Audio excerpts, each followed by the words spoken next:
Queenpins, an entertaining comedy with some drama. I don't know if we can call it a tragic comedy.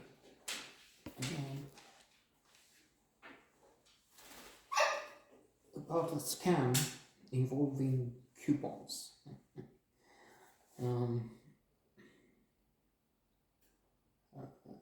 Kristen Bell is excellent as Connie, and Kirby Howell Baptiste as Georgia. We have also two more actors. Vince Vaughn, well known, portraying the post office inspector, detective.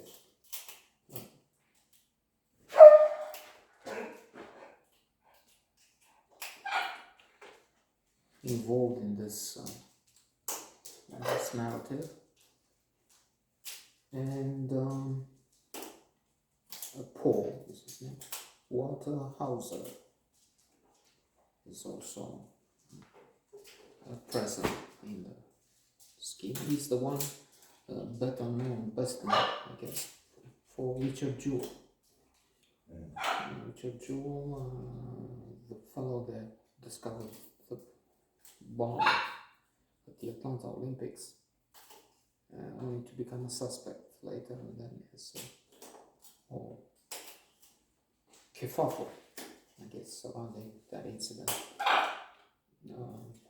And incidentally, I have been to the Olympics in Atlanta as part of the AT&T team. I'm not as an athlete, but doesn't look like it, does it? But with calling cards on a technical side. And I want to sue AT&T if I find some lawyer on the model of Erin Brockovich. Well, she wasn't a lawyer, but she was clerk for not for the Olympics, but what followed. Never mind, that's not the subject here. But I'm just placing inserted advertisement. If you know someone or you've seen yourself and you're in the business, we can talk more. Because they scam. Speaking of a scam, that's the connection here. So, Connie comes with this idea. Knows that she's no longer taking part in the Olympics for the special walk march, there's that competition where they walk in what seems a funny way, but it's a clearly a difficult endeavor. So she has had some issues to cope with, but now she's thinking, what about those coupons that are there? Even here, for instance, they bought me an email to fill in for Carrefour some questionnaires, and I felt for the first time thinking, okay, it's not much, and I get something. But then it turns out that it is much, and it takes half an hour or so to fill in, and then I'll give you $2. About that much, I think so. And then she didn't use it for some time, and it's on a limited time limit. Limited time limit, not tomorrow. You have to use it before a time limit. That's what she would say. So it expired, and then half an hour wasted for nothing. So coupons, and she's attracting Giorgio, a friend, into this outre operation, which works. And it's funny because indeed there will be a stage where many people, old women and so on, it's of course people with limited means. You don't have Jeff Bezos, who was in the news yesterday, the dazzling, glamorous US party. He only needs to spend a fraction, and still it's a multi-million-dollar party. Out of his many billions. It's the poor, but and that's not the funny part. It's funny that some grannies arguing, no, this is before Walter Hauser's character is an inspector, or some sort of employee for a chain of shops that try to prevent fraud. People had come before Connie and Jojo set up their operation, had come to claim fake coupons made in China. Give me a free something, free bag,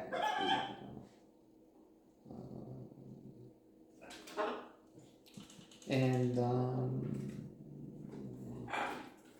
there's this scene where he passes by the cashier and, hey, look, no, it's not. What do you mean? I mean, give me my $2. We're talking $2. So, no, I mean, we can't make an exception. She's old. We can't. The rule is a rule. Through anticipating, the fellow would become gentler after the whole thing will have been ended. So there's a benefit that he changes somewhat character, personality. Whether that will last him for long, I don't know. So this, even if it apparently, on the face of it, as I mentioned, the Carrefour coupons give you something if you work as a slave for them, and they pay 10% of the minimum wage. If you're silly, I mean, it's also through it. You have to. I mean, they didn't force me. They invited me to fill in. I did. So not anymore. I mean, they're saying that's enough for big points. It looks like a small thing, but they make it into a huge operation. That is, they think, where are the coupons printed? Mexico.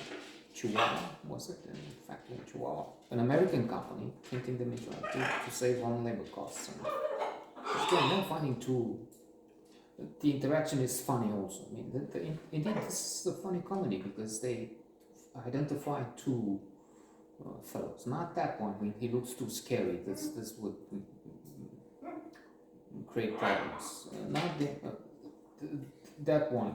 He was smoking in it. He's already on the wrong side of the rules. Not law. So, and they're using their car, yellow Volkswagen Beetle, right in the sky, going after, and they're scared, and they start running, and then he's taking a gun, thinking that in Mexico there's a lot of crime, thinking that's it's the two criminals chasing them. And I never follow somebody with a car in Mexico. That was the conclusion. So they will get out coupons for them in exchange for some money. Again, spoiler alert, the Mexican associates, partners, who are supposed to get some 10% or no cut from the, still get $1 million or so at the end from the whole thing, because it goes into a multi-million-dollar operation. And so Jojo contacts a woman she knew to be sort of a criminal, involved in criminal activities, which makes her good. That had stolen her identity at some time, and they're made to travel in the car. They make contact with the car, as we know. They get to her, and she tells them, You have to change. You have to move money around. She's explaining those things you do to avoid the law for a share. But then she's outraged at one point because they say, look, can put, no, you can't put down because we didn't, can you, and because she didn't allow them to put things down, that what they're supposed to do that, then move here, then they make a lot of money. It's some millions at this stage. And okay, so this is dirty money. Now we have to clean it. Okay, I remember Connie's husband, quite vile fellow on many levels. He's with the IRS, an auditor. So she remembers in a discussion, he's not in on this, of course, and he's in fact very vicious when he finds out, which being very upset, it's okay. But hey, back it up. He's going, hide there, to the other room, and then he starts screaming because he doesn't know his way out. Knows to go in, but doesn't know. And then they scream at each other, where are you? So, what was I saying? Okay, that if you buy money if you buy things with a dirty money and then you sell them, this money that will be clean. So they need things, expensive things to use the money, and they go into a warehouse at the airport, some airport, and there's a small plane, luxury home on wheels or something. And I'm inventing this. And anyway, Lamborghini. So, car sales outfit brings in 6 Lamborghinis, yellow, red, and they have them all in there. So this is there, and then they explain. This is a new model, but they have SUV Lamborghinis now. I didn't know. I know Bentley and perhaps all car makers of luxury models have the SUV version too.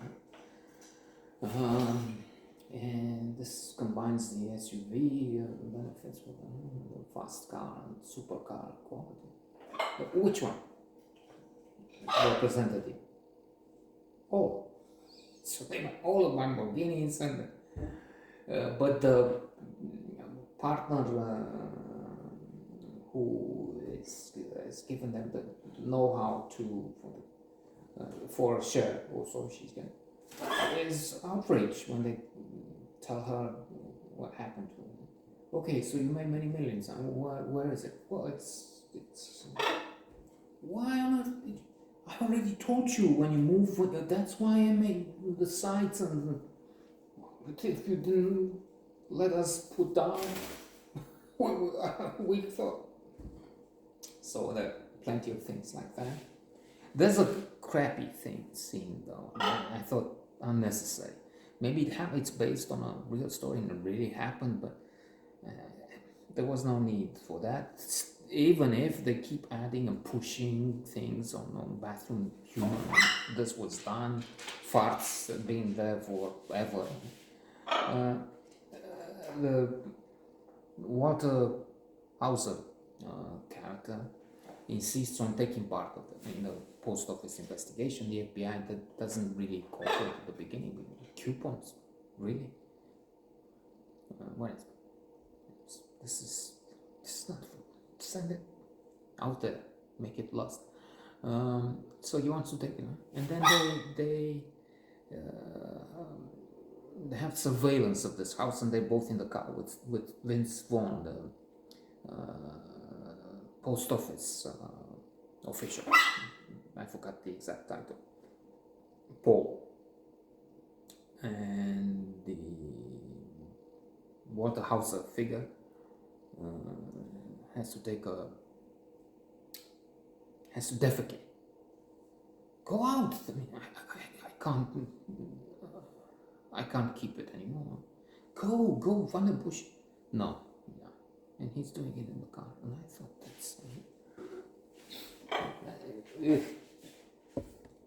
funny? Really? I thought it's not funny at all.